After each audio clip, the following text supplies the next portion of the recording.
Okay, time for some crazy stuff. I want to show you how to do in SmartPLS version 3. I want to show you how to do second and third order models. Yes, even third order models. So here's a model. I actually used this recently in a manuscript. This is from Hesh and Sons, MISQ, I think it was 2012, paper about adaptive system use. He's created this construct called adaptive system use, but it is a third order formative, and then at the lowest level, reflective construct. How on earth would you build this in SmartPLS? Well, let me show you. I even have the data for it. So let's do this. It's actually going to use the same data as I have for this project. So I'll just create a new path model here. What you do is you right click anywhere up in this project and create new path model. Here it is, create new path model. And what it'll do is it will ask you to name it. This is going to be my ASU third order. There we go. Okay. And here's the new canvas. This is the data I'm going to use. And so let's begin building this crazy thing. First, we need 1, 2, 3, 4, 5, 6, 7 latent factors. So 1, 2, 3, 4, 5, 6, 7 latent factors. You know, this will actually work out better if I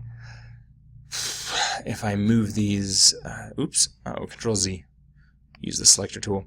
If I make these horizontal, so I'm going to move these this way. There we go. Okay. Now, at the first order level, I should just name these to get started. I'm going to do this on fast forward. Essentially, I'm going to copy what we have here, just tilted 90 degrees. So here I go in fast forward.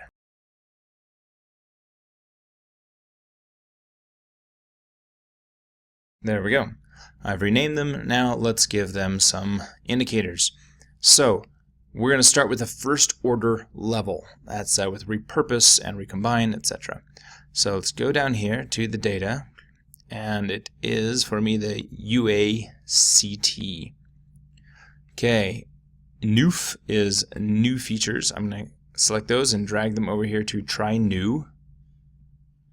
And then sub is, of course, for substitution here. And recombine, recom is recombine. And repurchase is not related, actually. I don't know where that came from. Oh, it's repurpose, not repurchase. Repurpose goes into repurpose, obviously. Now, that's kind of a mess. Let's push these over to the right. I wonder if I can do all of these at the same time. Can I select all of them? Nope. Okay, right, and right, and right. And let's move them so they have room. There we go, lots of room. And move that down here so it's next to its variables. There we go. Now what do we do at the second and third order level? First, let's make some connections. I'm going to connect in formative fashion, that is from the indicator to its higher order construct. Here, formative. Notice at the first order it is reflective. Arrows go from the latent factor to the indicators. Second order, it is formative. These two dimensions form this dimension, and this dimension along with this dimension form ASU. Now notice, these turned blue. These are all ready to be calculated. They are all connected to something, and they all have indicators. These, however, do not have indicators. And so they cannot be calculated. So how do you give indicators to a second order factor? What we're doing is called the repeated indicator approach. And what we'll do is we will give the second order all of the indicators of the first order. And we'll give the third order all of the indicators of the first order. Whoa, crazy, right? So let's do that. NUF and sub. those go into content. So I'm going to drag those right into content. And notice it turned blue. And I'm going to right-click that and hide. Where to go hide? And then you recom to repurp. Go into Spirit. And I'm going to hide. And then all of them go into ASU. It's all blue. I'm going to hide this. Wow, that's a lot of stuff. Cool. Now, as we're going through and we're running our models and let's say we have to trim something. In fact, let's run this and see if we do need to trim something. So I'm going to run the consistent PLS algorithm. This is just a factor analysis at this point. So in the partial least squares, I'm going to choose factor and hit start. There we go. Now I'm going to look at these a little more in depth here. Repurpose, those loadings look great for a reflective factor. These loadings also look great. These loadings are, what is that? Sub 4, negative 0.043, that's bad. And then new looks great. So the only one that's weird is this sub 4. You know what? I think that was an attention trap. So let me delete that attention trap. Deleted. And we'll run this one more time. Oh, wait! Guess what I just did? Okay, so I just deleted sub 4. But that doesn't only exist there. It exists up here as well. So let me unhide here, show indicators, and I need to delete sub 4. And it exists up at the highest level. So I need to open this up, let's see, show indicators, and get rid of sub 4. This is really important. You have to make sure it is consistent between the levels. Okay, let's run this again. Consistent PLS, here we go. And start. There we go, that's looking better. Sub looks a lot better now. And now if we look at our second level, we have both substantial, in this case weights, into content, substantial here as well, and we look here, these are fairly substantial. If we wanted to see if they were significant, we could do that as well. As this is a factor analysis, we could assess this as I've shown in my other factor analysis video. But for now, let's just do the assessment of a second order and third order factor. I'm going to do bootstrapping here. And, sorry, I'm so zoomed in. I'm going to do 1000 bootstraps and hit start. It's going to go through that. It's thinking. There are a lot of parameters here, so it will take some time. And there we go. And you may ask, is this a good formative third order model? And the answer is yes, heck yes.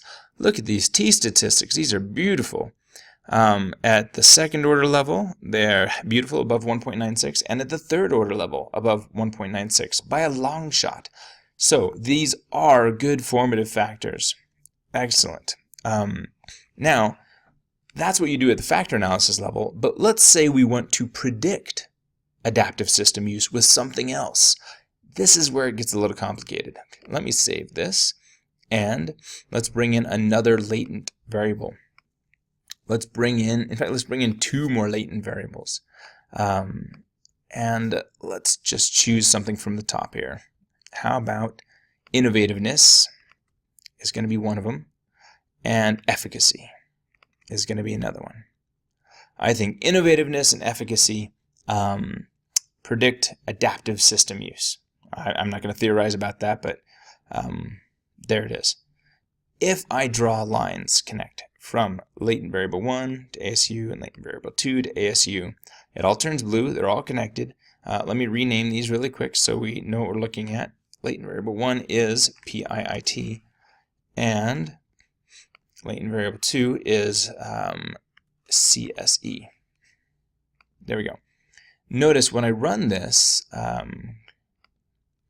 something interesting is going to happen. Oh, let me run it again. Sorry, I ran it with the factor focus. Let me run it with a path focus. Path focus, there we go. Start. Okay, I want you to notice something. we have some weird stuff going on here. First off, our R-squares are above 1. That's not possible. Also, there's no effect from CSE and from innovativeness. In fact, if there's any effect from innovativeness, it's negative, which doesn't make any sense. You'd think more innovative people would be more adaptive in the way they use software. So the reason this is happening is because we have a swamping out effect, essentially. We're saying that these two things, content and spirit, predict ASU, but they predict it perfectly is the problem, because ASU is made up of all of their items. And if you're saying all of these items predict themselves, well then of course you're going to have a perfect R-square. And then we're trying to add to that. And so we're going to have very little effect going on here. So what we need to do is create what are called latent factor scores or latent variable scores first. This is a two-stage approach. So what we need to do is run a new calculation. Now this is important. You cannot run the consistent PLS algorithm or the consistent bootstrapping and get what you need. What we need is a bunch of latent variable scores to represent each latent factor here. To get that, you have to run the regular PLS algorithm. It will not show up in the consistent PLS algorithm. So do not run the consistent one. Run the regular PLS algorithm right here. So I'm going to run that. Make sure when you do that that you are focused on the factor, not the path. And that should be sufficient right there. No other changes needed. And then let's start the calculation.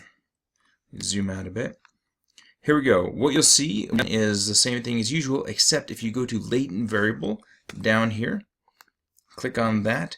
The default tab in latent variable is called latent variable, and these are the latent variable scores.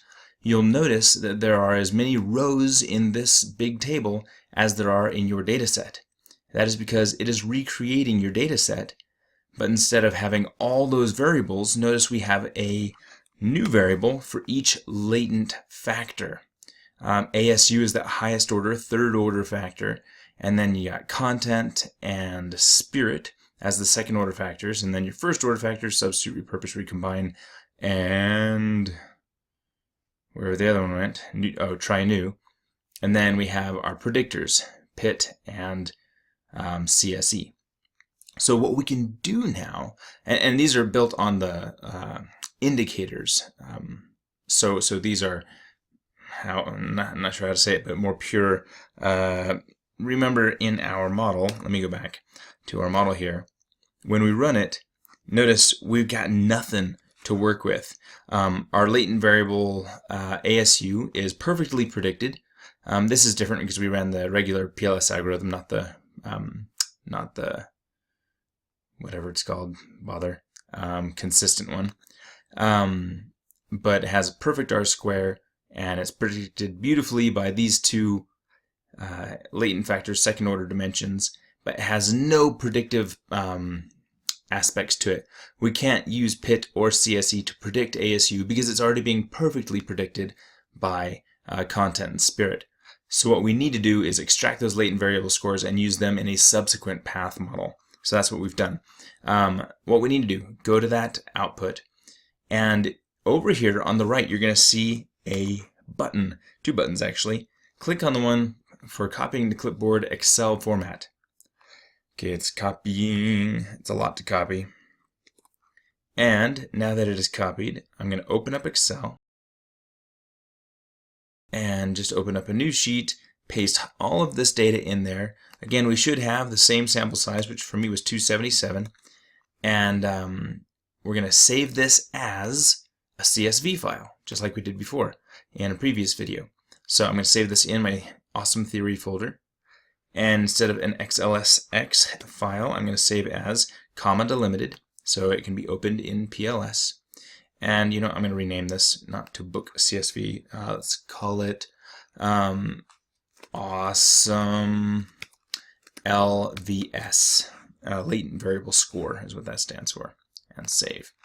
Okay, we now have this new data set. I'm going to close this, go back to my model, And I'm going to just create another model here. So I'm going to right click on my awesome project, create new path model, and I'm going to call this my ASU path, something like that, and hit OK. And let's do this thing. We want latent variables. We had 1, 2 predictors, and 1 dependent variable. Those second order and first order factors we had before, they're already represented in this third order factor. Well, once we put the latent variable score in it. So we're going to call this, we're going to call this one ASU. Okay, and this one we'll call PIIT. Okay, and this one we'll call CSE. And we need to bring in a new data set. So right click my awesome project and import data file. And this time we're going to import the LVS data file. Hit open. Awesome LVS is fine. It checks out. Notice it turns green and it is bold. So it is now the default data set. We can also look at the descriptive statistics real quick to make sure we have decent variables. It has standard deviations of 1, which means it has been somewhat standardized. Let's see, is its median 0? Oh, it's been fully standardized. So the mean is 0 and the standard deviation is 1. So it's fully standardized. And looks like we don't have any major kurtosis or skewness issues. Nothing greater than or less than plus or minus 1. So this is a good set of data. We're going to go back to our path model and we're going to pull in those variables. So pull in ASU to ASU, and it's only going to have that one indicator. Pull in CSE to CSE and PIT to PIT. And now, let me pull this around here. And now let's connect. PIT predicts ASU, CSE predicts ASU, and we can now run it, analyze it like a regular path model. Sure, I'll do that real quick. I'm going to do bootstrapping, consistent bootstrapping, and on the partial least squares, it's going to be path analysis, and the bootstrapping, I'll do it 1,000 times, just like before, and start. It's going to run pretty fast because it's a very simple model now. And here we go. The answer is yes. CSE does predict ASU, and so does PIT. Look at those p-values. And here are the regression weights.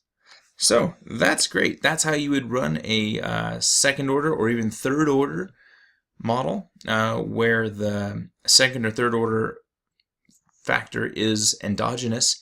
I should show you real quick, if you have a, let me switch data sets here.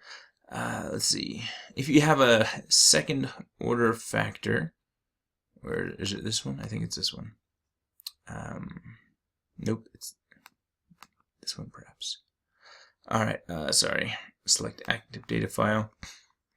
Okay, so let's say ASU is not endogenous, not being predicted by other variables, but is actually predicting other variables. So let me just delete these, not that one, delete this line here, and delete this line here, and let me switch it around.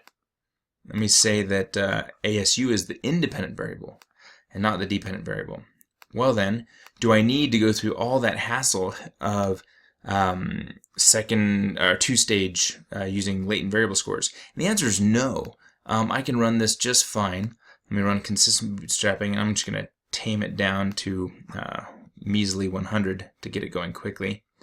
But the answer is no. Because ASU is not being predicted, we don't need to worry about it being a swamped out prediction. So if I go back to the model, where'd you go? Over here. Notice that I don't have the R-squares in here, but notice that these effects are significant. And you can run the model just like this. Let me run a quick one like this also, and hit start. And there we go, nice and fast. But let me go back to the model here.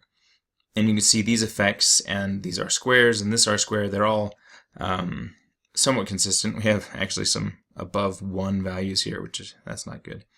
But as a as a predicting variable rather than a predicted variable, you can run a second or third order factor just like this. You don't have to use the latent variable scores. Well, I hope that helps, because that can be confusing.